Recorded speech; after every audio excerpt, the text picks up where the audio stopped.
Advocate Ullas Babu, ഈ യഥാർത്ഥത്തിൽ ഗുജറാത്തിൽ വൻ വികസനം വരുന്നത് മുന്ദ്ര പോർട്ട് വന്നതിന് ശേഷമാണ്.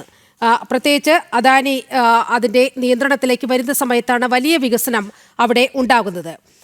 ഈ അദാനിയെ നിരന്തരം കുറ്റം പറയുന്ന കോൺഗ്രസ് രാജസ്ഥാനിൽ അധികാരത്തിലിരിക്കുമ്പോഴാണ് 5000 കോടി രൂപയുടെ സോളാർ പ്രോജക്റ്റ് വരുന്നത്. അതുപോലെ തന്നെ ഹിമാചൽ.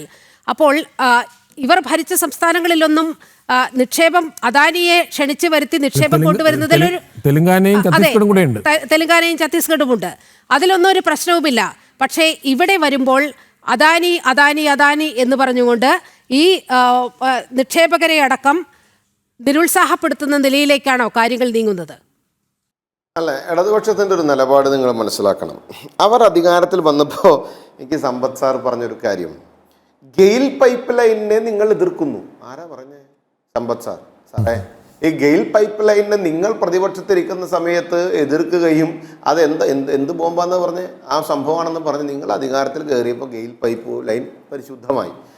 അദാനി നിങ്ങൾ അധികാരത്തിലിരിക്കുമ്പോൾ പരിശുദ്ധവും. ഇനി നിങ്ങൾ അധികാരത്തിൽ പോയി കഴിഞ്ഞാൽ അത് സാമ്രാജ്യത്വ മറ്റേ എന്താ കുറേ പേര് എനിക്ക് പറയാൻ പറ്റില്ല. നിങ്ങൾ നിയമസഭയിൽ പറഞ്ഞ പോലത്തെ കുറേ വാക്കുകൾ കടിച്ചാൽ പൊട്ടാത്ത കുറേ വാക്കുകൾ പറഞ്ഞ് അതിന് ചിത്രീകരിക്കും.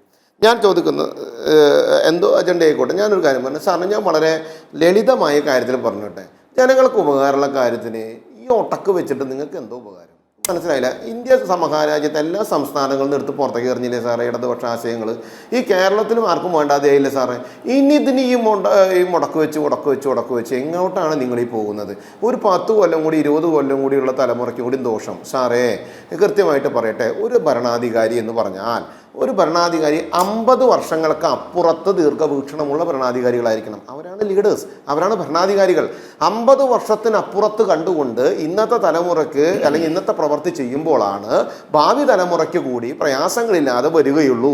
25 30 കൊല്ലം മുൻപ് നിങ്ങൾ അങ്ങനെ വർഷങ്ങൾക്ക് ഇപ്പുറം കണ്ടിരുന്നുവെങ്കിൽ അങ്ങ് നേരത്തെ പറഞ്ഞ കടാനുവാദം എന്ന് പറഞ്ഞ GSDPയുടെ 33.86% കടത്തിലേക്ക് സംസ്ഥാനം വരില്ലായിരുന്നു സാർ. അത് നിങ്ങളുടെ സർക്കാരുകളും വലതുപക്ഷ സർക്കാരുകളും ആ ദീർഘവീക്ഷണ കുറവ് കാണിച്ചതിൻ്റെ ദോഷം അനുഭവിക്കേണ്ടി വരുന്നത് ഇന്നത്തെ തലമുറയാണ് എന്നുള്ള കാര്യം കൂടി അങ്ങ് മനസ്സിലാക്കണം. അങ്ങ് മറ്റൊരു കാര്യം പറഞ്ഞു, എന്താ പത്രത്തിൽ എഴുതുന്ന ലേഖകരുടെ ചിന്താഗതിക്ക് ഉത്തരവാദിത്വം CPM-നില്ല. നീലിമേ, ഒരു കാര്യം പറയാം, ദേശാഭിമാനിക്ക് തെറ്റുപറ്റി എന്നാണ് കേട്ടോ സമ്പത്ത് സാർ പറഞ്ഞിരിക്കുന്നത്. നിങ്ങൾക്ക് വലിയൊരു ന്യൂസാണ് സാർ. ഞങ്ങൾ ചോദിക്കുന്ന കാര്യം വളരെ കൃത്യമാണ് സാർ. ഞങ്ങളുടെ അഭിപ്രായം വളരെ കൃത്യമാണ്. 16 ലക്ഷം TEU ശേഷിയുള്ള വിഴിഞ്ഞം തുറമുഖം ആയിക്കോട്ടെ. നിലവിൽ 16 ലക്ഷം TEU ശേഷിയുള്ള വിഴിഞ്ഞം തുറമുഖം വികസനത്തിലൂടെ 3.5 മടങ്ങ് വർദ്ധിച്ച് 57 ലക്ഷം TEU ശേഷിയിലേക്ക് ഉയരുന്നത് നാടിന് ഗുണകരമാണോ അല്ലയോ? ചോദ്യം 1. ചോദ്യം 2, നിങ്ങൾ വെച്ചിട്ടുള്ള നിയമമാണ്, നിങ്ങൾ വെച്ചിട്ടുള്ള ഉപാധികളാണ് ഓരോ അഗ്രിമെൻറ്റിലുള്ളത്. ആ ഉപാധികളിൽ മറ്റൊരു കമ്പനിക്ക് കൊടുക്കാൻ പാടില്ല എന്നും മറ്റൊരു കമ്പനിയുമായി ഭാവിയിൽ നിങ്ങളുടെ ഷെയർ വിൽക്കാൻ പാടില്ല എന്നൊരു ഉപാധി നിങ്ങളുടെ സർക്കാർ വെച്ചിട്ടുണ്ടോ സാർ? മൂന്നാമത്തെ ഒരു കാര്യം, ഇന്ന കമ്പനികളൊക്കെ കൊടുക്കാൻ പാടുള്ളൂവെന്നും അത് ഇന്ന കാര്യങ്ങളിലൂടെ ആയിരിക്കണമെന്നും നിങ്ങൾ പറഞ്ഞിട്ടുണ്ടോ സാർ? 20 വർഷക്കാലം നിങ്ങൾ കൂട്ടിക്കൊടുത്തപ്പോൾ നിങ്ങൾ അത് ചിന്തിച്ചോ സാർ? ഇത്ര വർഷം കഴിഞ്ഞാലാണ് സർക്കാരിന് അത് തിരിച്ചു കിട്ടുകയുള്ളൂ, സർക്കാരിൻ്റെ വരുമാനം കൂടുകയുള്ളൂ എന്ന തീരുമാനമെടുത്തത് നിങ്ങളുടെ സർക്കാരല്ലേ സാർ?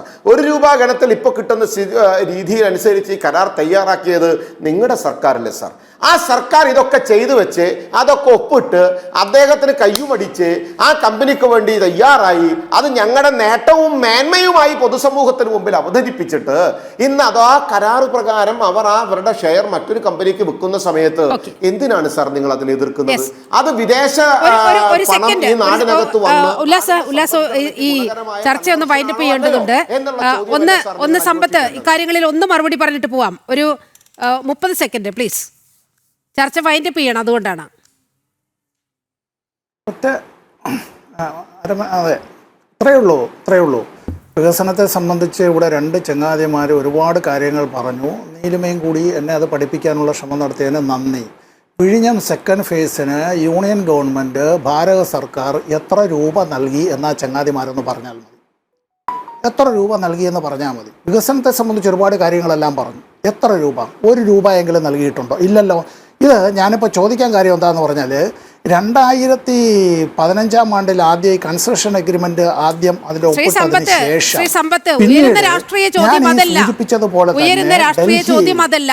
നിങ്ങൾ ഈ വ്യവസ്ഥകളെല്ലാം മുന്നോട്ട് വെച്ചു. ഇപ്പോൾ നിങ്ങൾ അധികാരത്തിൽ നിന്ന് ഇറങ്ങിയപ്പോൾ അതൊന്നും നടപ്പാക്കാൻ പറ്റില്ല എന്ന് പറയുന്നത് എവിടത്തെ ന്യായം എന്നാണ് BJP ചോദിക്കുന്നത്. 60 ഏറ്റവും ചുരുങ്ങിയത് 60 വർഷത്തേക്ക് എന്നുള്ള കരാർ കൂട്ടിച്ചേർത്തത് എന്തിനായിരുന്നു? നിങ്ങൾ ഈ പറയുന്ന 2015 ഞങ്ങൾ ഉണ്ടാക്കിയ കരാറല്ലല്ലോ. നീലിമ 2015 ആഗസ്റ്റ് 18 ഈ സംസ്ഥാനത്ത് LDF ഗവൺമെന്റ് അല്ലല്ലോ. ആ കരാറിൽ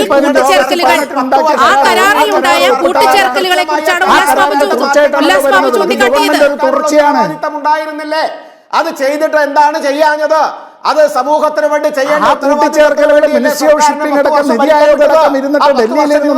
എന്തുകൊണ്ട് അതിൽ വേണ്ട അവിടെയാണ് ഞാൻ ചോദിച്ചത്. ആ കരാറിന്റെ